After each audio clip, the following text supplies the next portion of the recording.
ഓച്ചിറ നാളികേര ഉൽപാദക ക്ലസ്റ്ററിന്റെ ഉൽപാദന ഉപാധികളുടെ വിതരണം നടത്തി. കേന്ദ്ര നാളികേര വികസന ബോർഡിന്റെ തെങ്ങിൻ തോട്ടങ്ങളിലെ ഇടവിള അടിസ്ഥാനത്തിലെ കൃഷിവ്യാപനം എന്ന പദ്ധതിയുമായി ബന്ധപ്പെട്ടാണ് ഉൽപാദന ഉപാധികൾ വിതരണം ചെയ്തത്. ഓച്ചിറ ഗ്രാമപഞ്ചായത്ത് പ്രസിഡന്റ് എൻ കൃഷ്ണകുമാർ ഉദ്ഘാടനം ചെയ്തു. കേന്ദ്ര നാളികേര വികസന ബോർഡിന്റെ തെങ്ങിൻ തോട്ടങ്ങളിലെ ഇടവിള അടിസ്ഥാനത്തിലെ കൃഷിവ്യാപനം എന്ന പദ്ധതിയുമായി ബന്ധപ്പെട്ടാണ് ഉൽപാദന ഉപാധികളുടെ വിതരണം നടത്തിയത്.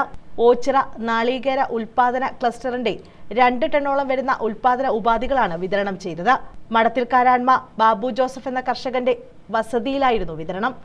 ഗ്രാമപഞ്ചായത്ത് പ്രസിഡന്റ് എൻ കൃഷ്ണകുമാർ ഉദ്ഘാടനം നിർവഹിച്ചു. നമുക്ക് ഇതുമായി ബന്ധപ്പെട്ട് ജിയോ ഫെൻസിംഗ് പോലെയുള്ള അത്യാധുനികമായ നമ്മുടെ മൊബൈൽ ഉപയോഗിച്ചുള്ള ആപ്ലിക്കേഷൻ ഉപയോഗിച്ചുള്ള സർവേയും അതിൻ്റെ ഡീറ്റെയിലൈസേഷനും ഒക്കെ കഴിഞ്ഞതിന് ശേഷം ഇത് ശ്രീ വിനായകന്റെ നേതൃത്വത്തിൽ വളരെയേറെ ക്ലേശകരമായ ഒരു ഘട്ടം കടന്നതിന് ശേഷമാണ് നമ്മുടെ ക്ലസ്റ്റർ രൂപീകരണം ഉണ്ടായത്.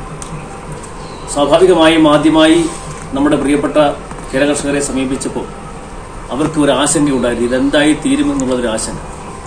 അതുകൊണ്ടാണ് നമുക്ക് നേരെ ഈ പ്രോജക്റ്റ് പകുതിക്ക് വെച്ച് പിന്നെ അവസാനിപ്പിക്കേണ്ടതായി വന്നു. ഇതിന്റെ 2ാം ഘട്ടമായി വരുമ്പോഴത്തേക്കും മുഴുവൻ ആൾക്കാരെയും കൂടി ഉൾപ്പെടുത്തണമെന്നാണ് നമ്മുടെ എല്ലാവരുടെയും ആഗ്രഹം.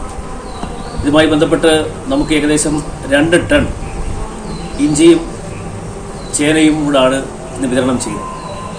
നമുക്ക് 215 കർഷകർ മാത്രമേ ഇതുമായി ബന്ധപ്പെട്ട ഈ ക്ലസ്റ്റർ രൂപീകരണത്തിൽ നമ്മൾ പങ്കാളികളായിട്ടുള്ളൂ. ഇതിന്റെ ഇരട്ടിയാണ് ഉണ്ടാകേണ്ടിയിരുന്നത്. ഏകദേശം 20 സെന്റിനകത്ത് 10 തെങ്ങ് എന്ന കണക്കിനാണ് ഇതുമായി ബന്ധപ്പെട്ട അവരുടേതായ ഈ നാളികേര വികസന ബോർഡിന്റെ കണക്ക്. മിനിമം 20 സെന്റ് വസ്തു വേണമെന്നും അതിനകത്ത് 10 തെങ്ങുകൾ വേണമെന്നുമാണ് ഇതിന്റെ നിബന്ധന. അതിന്റെ അടിസ്ഥാനത്തിലാണ് ഈ കണക്കുകൾ എടുത്തിരിക്കുന്നത്. Cluster group leader Babu Joseph സ്വാഗതം പറഞ്ഞു. Cluster convener advocate K V Vinayak പദ്ധതി വിശദീകരണം നടത്തി. NL രാഹുൽ നന്ദി രേഖപ്പെടുത്തി.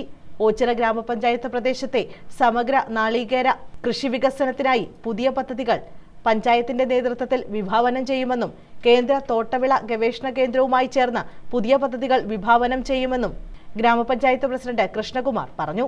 പദ്ധതിയുടെ 2ാം ഘട്ടത്തിൽ കൂടുതൽ അംഗങ്ങളെ ഈ പദ്ധതിയിലേക്ക് ചേർക്കുന്നതിന് ആവശ്യമായ നടപടികൾ സ്വീകരിക്കും.